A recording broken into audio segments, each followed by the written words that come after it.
내가 숫자 9에 대한 이야기를 들려줄게. 우리 외할아버지는 내가 태어나기도 전에 돌아가셨어. 간암을 앓으셨는데 술 때문이라고 알고 있어. 외할머니는 내가 15살이 되던 해에 돌아가셨는데 부모님의 이혼으로 어릴 때부터 엄마와 떨어져 살았기 때문에 할머니 임종은 보지 못했어. 외할아버지는 사진을 통해서만 뵐 수가 있었지만 외할머니의 얼굴은 어릴 때 외가댁에 자주 놀러갔던 덕분에 기억 속에 남아있어. 나는 쭉 떨어져 살던 어머니를 17살이 되어서야 다시 찾게 되었고 그로부터 2년 후에 학교를 자퇴하고 일을 시작했지. 누나와 나는 재혼하신 아버지와 함께 살고 있었는데 새어머니란 사람은 자기 마음에 들지 않으면 무조건 화부터 내는 사람이었어. 하지만 아버지는 그걸 보시고도 아무 말씀이 없으셨고 참고 참다가 폭발한 누나가 먼저 집을 나가게 되었지. 얼마 후에 나 역시 학교를 그만두고 고시원으로 나가 살았어. 형편이 어려워서 어머니와도 함께 살 수가 없었어. 하지만 집에 있는 것보다는 차라리 혼자가 훨씬 마음이 편했어. 그러던 어느 날 잠을 자다가 꿈을 하나 꾸게 되었지. 배경이 외가댁이었는데 할머니께서 옥상에 빨간 고추를 널고 계시더라고. 고추가 어찌나 붉은지 꼭 피를 먹인 것 같았어. 멀찌감치 서서 그 모습을 지켜보고 있는데 할머니께서 뭔가 못마땅한 얼굴로 고추를 딱 9개만 널어 놓으신 거야. 할머니는 뒷짐을 지시더니 혀를 쯧쯧 차셨고 날 한번 쓱 쳐다보신 후 그렇게 사라졌어. 참 별 희한한 꿈이구나 싶었지. 다음 날 아침 난 어머니께 전화를 걸어서 꿈 이야기를 들려드렸어. 어머닌 평소에 무속신앙에 관심이 많았는데 그곳에서도 인력심을 버리지 못하시나 보다 하고 대수롭지 않게 말씀하셨지. 난 어머니와 이런저런 이야기를 나눈 후 전화를 끊었어. 그로부터 열흘 후 꿈에 또다시 외할머니를 뵙게 되었어. 먼저 꿈을 꿨던 것처럼 할머니는 옥상에 고추를 널고 계셨고 난 그 모습을 지켜보고 있는 상황이었는데 이번엔 고추가 완전히 검붉은 색을 띠고 있는 거야. 저만큼 말렸으면 괜찮은 것 아닌가 생각하고 있는데 할머니께서 몹시 언짢은 얼굴로 눈살을 찌푸리시더니 날 보며 이런 말씀을 하시는 거야. 아홉수가 문제다. 네? 그게 무슨 말씀이세요? 아가, 네 아홉수가 문제야. 그때만 해도 어렸던 나는 아홉순이, 삼재니 그런 것에 대한 개념이 전혀 없었고 그래서 처음엔 별 생각이 없었어.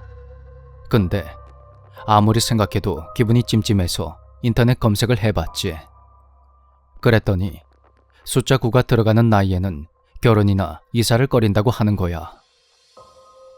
그냥 뭐 대충 안 좋은 거구나 생각했는데 할머니가 왜 꿈에 보인 건지 이해가 잘 되지 않았어. 다음 날 어머니께 연락을 드리니 어머니가 친한 이모 댁에 함께 가보자고 하시는 거야. 신을 받은 이모라고 했는데 그곳에 가서 이것저것 물어보면 나름 재밌겠다 싶었지. 그렇게 이틀 후 난 어머니를 따라 이모라는 분을 찾아갔어. 집 앞에는 흰색과 빨간색 기가 달린 대나무가 꽂혀 있었고 안으로 들어가니 강한 향냄새와 함께 화려한 신당이 차려져 있었어. 이모님은 아주 부드럽고 온화하게 나에게 말을 걸어주셨어. 내 이야기를 들으신 이모님은 내 생년월일과 생시를 적으시더니 내가 올해 삼재에 9수까지 들어서 좋지가 않다고 하셨지. 그래도 할머니께서 손자를 지키신다며 아픈 허리를 부여잡고 내려오신 거라 하셨어. 우리 할머니 허리 다치신 건 어떻게 하셨냐 하고 어머니와 나는 뻥져 있었어. 어머니도 그 이모를 오랜만에 만나신 거라 사소한 이야기는 따로 안 하셨다고 했거든. 이모는 부적을 하나 써주시며 이렇게 말씀하셨어. 자, 이거를 지갑에 넣고 다니든지 옷에 숨기고 다녀라. 네 외에는 다른 사람은 절대 모르는 곳에 넣어서 지니고 다니고 니도 네가 부적을 가지고 있다는 걸 잊어버려야 돼.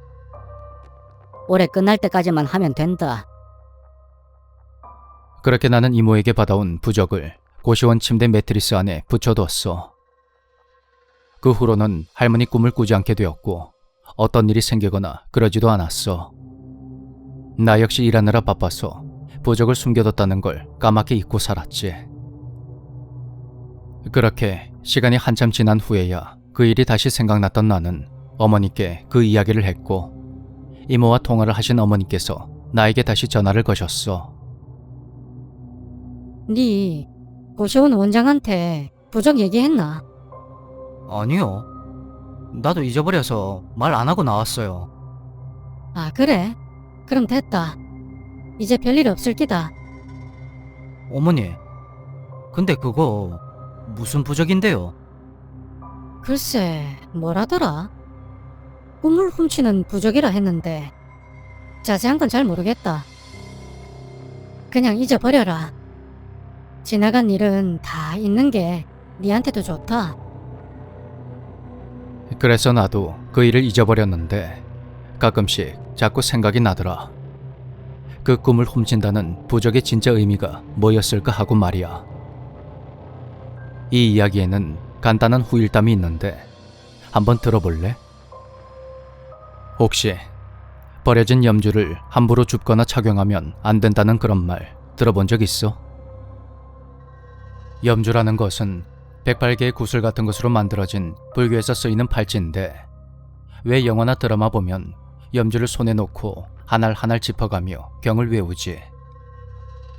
그게 108가지의 번뇌를 소멸시킨다는 의미라고 해. 이런 종교적인 의미가 있는 것을, 그것도 버려진 것을 함부로 줍거나 착용하고 다니면 어떤 일이 벌어질지 생각해 본 적이 있어?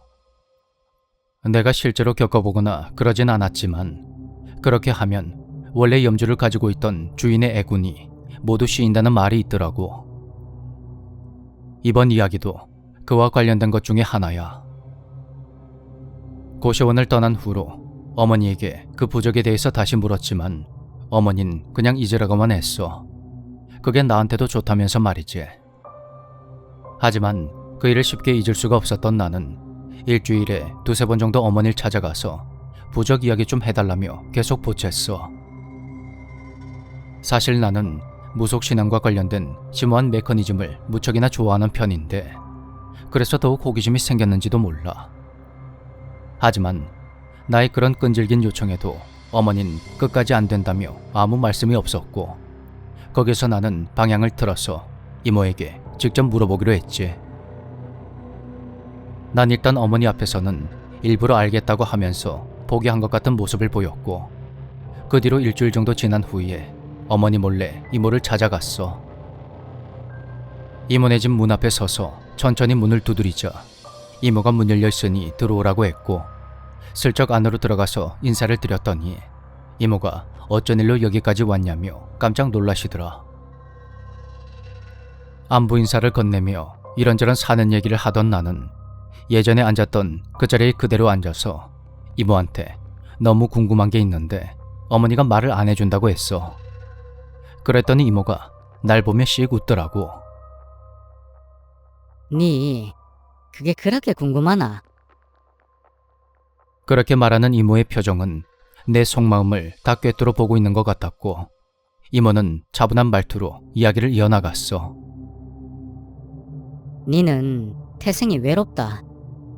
양손에 무지개를 가지고 태어났는데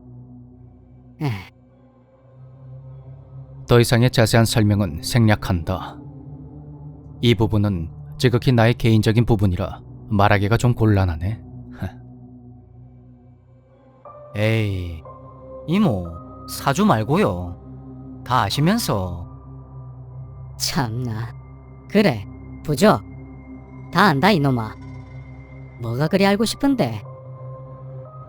어머니가 그때 부적을 매트리스 밑에 뒀다는 걸 아무한테도 말하지 말라고 했는데 그건 왜 그런 건지, 또 부적이 꿈을 훔친다는 말이 무슨 뜻인지 너무 궁금해요.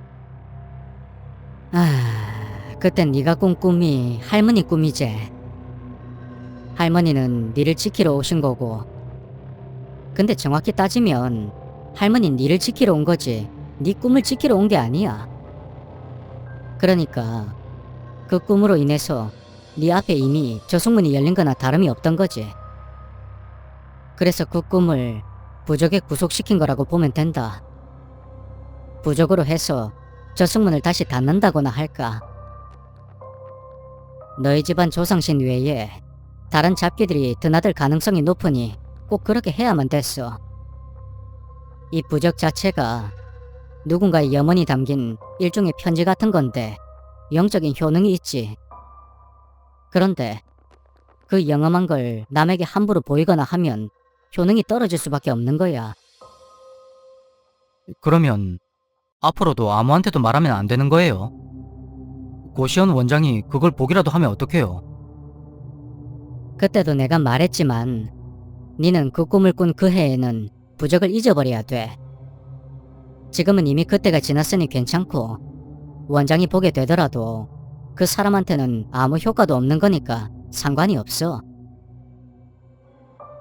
그 이야기를 듣고는 내가 허무한 내용으로 끝나버린 영화 한 편을 본 것 같은 그런 표정을 지어 보이자 이모가 날 지그시 바라보며 말했어.